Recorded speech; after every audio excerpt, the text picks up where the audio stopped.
রাজধানীর international convention city Bashundhara আইসিসিবিতে অনুষ্ঠিত হল 2 দিনব্যাপী 18তম জাতীয় অ্যাবাকাস ও মেন্টাল অ্যারিথমেটিক প্রতিযোগিতা 2026। আলোহা বাংলাদেশের আয়োজনে 3 ও 4 এপ্রিল অনুষ্ঠিত এই প্রতিযোগিতায় অংশ নেয় সারা দেশের 600-র বেশি স্কুলের প্রায় 3400 শিক্ষার্থী। অ্যাবাকাস ও মেন্টাল অ্যারিথমেটিক কোর্সে যুক্ত এসব শিক্ষার্থীদের জন্য প্রতিযোগিতাটি ছিল দক্ষতা যাচাইয়ের একটি বড় মঞ্চ। মাত্র 5 মিনিটে 70টি জটিল গাণিতিক সমস্যার সমাধান। চ্যালেঞ্জটা যেমন কঠিন তেমনি রোমাঞ্চকর। তবে আশ্চর্যের বিষয়, বেশিরভাগ শিক্ষার্থী নির্ধারিত সময়ের মধ্যেই নির্ভুলভাবে সমাধান সম্পন্ন করেছে। আমার এখানে এসে অনেক ভালো লাগছে। লঞ্চে উঠে পরীক্ষাতে আসছি, খুব আনন্দ হচ্ছে, পরীক্ষা দিয়ে ভালো লাগলো। গণিতে ওদের আর আমাদের আর এক্সট্রা কোনো করতে হয় না, ওদেরকে নিয়ে টেনশন করতে হয় না। আর ওরা দেখা যায় গণিতে 100 মার্কস নিয়ে আসে। সে এনজয় করেছে সব ফ্রেন্ডের সাথে, কিছু বাহিরের কিছু বাচ্চা দেখেছে, সো ওর একটা এক্সপিরিয়েন্স হলো।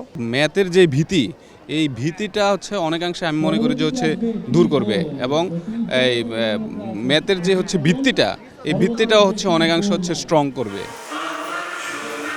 প্রথম দিন জাতীয় সঙ্গীতের মাধ্যমে আয়োজনের উদ্বোধন করেন আলোহা মেন্টাল অ্যারিথমেটিকের প্রতিষ্ঠাতা Loh Moon Sang. It's a big family days to Aloha Bangladesh. You know, I feel so proud, invited again, and every year, and very excitement, and I can see the best performance in Bangla. দ্বিতীয় দিন বিকেলে আয়োজন করা হয় পুরস্কার বিতরণী অনুষ্ঠান। এতে উপস্থিত ছিলেন দেশি বিদেশি অতিথিরা, যারা শিশুদের মেধা ও দক্ষতায় মুগ্ধতা প্রকাশ করেন। আলোহা বাংলাদেশের ব্যবস্থাপনা পরিচালক মোহাম্মদ আলী হায়দার চৌধুরী বলেন, শিশুদের জ্ঞান ও দক্ষতা উন্নয়নের মাধ্যমে ভবিষ্যৎ নেতৃত্ব তৈরি করাই আমাদের লক্ষ্য। আলোহা বাংলাদেশ ছোট বাচ্চাদের cognitive skill development, cognitive knowledge development নিয়ে কাজ করে, এবং এটা 4 থেকে 13 বছর বয়সের বাচ্চাদের জন্য। গ্লোবালি এটা প্রায় 42টা দেশে আছে, এবং গ্লোবালি এই প্রোগ্রামটাকে বলা হয় মেন্টাল অ্যারিথমেটিক প্রোগ্রাম। এটাকে বলা হয় ব্রেইন জিম। এবং আপনারা জানেন যে অ্যাকর্ডিং টু নিউরোসায়েন্স, ব্রেনের ডান প্রকোষ্ঠ এবং বাম প্রকোষ্ঠ আছে। সো ডান প্রকোষ্ঠ ডিল করে ইমাজিনেশন, ইমোশন অ্যান্ড ভিজুয়ালাইজেশন নিয়ে, এবং বাম প্রকোষ্ঠ ডিল করে লজিক অ্যান্ড নিউমেরিক এক্সপ্রেশন নিয়ে। So basically, Abacus mental arithmetic system is one of the best method in the world which stimulate both sides of the brain. অন্যদিকে আন্তর্জাতিক director কিরণ মাতুয়ানি অভিভাবকদের ভূয়সী প্রশংসা করে বলেন, আজকের এই সাফল্যের পেছনে অভিভাবকদের অবদানও সমান গুরুত্বপূর্ণ।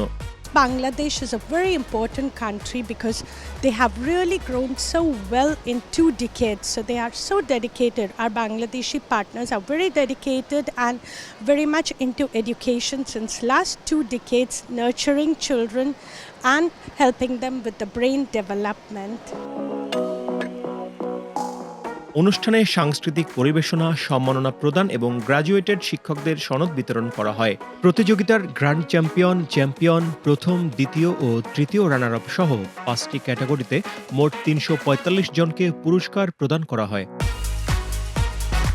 জাতীয় পর্যায়ে উত্তীর্ণ শিক্ষার্থীরা এবার অংশ নেবে পানামায় অনুষ্ঠিতব্য আন্তর্জাতিক প্রতিযোগিতায়। উল্লেখ্য, প্রায় 2 দশকের পথ চলায় আলোহা বাংলাদেশ বর্তমানে দেশের 100টিরও বেশি শাখায় প্রায় 25,000 শিক্ষার্থীকে নিয়ে কাজ করছে। বিশ্বের 42টি দেশে ছড়িয়ে থাকা এই লার্নিং প্ল্যাটফর্ম ইতিমধ্যে যুক্ত করেছে 60 লাখেরও বেশি শিক্ষার্থীকে।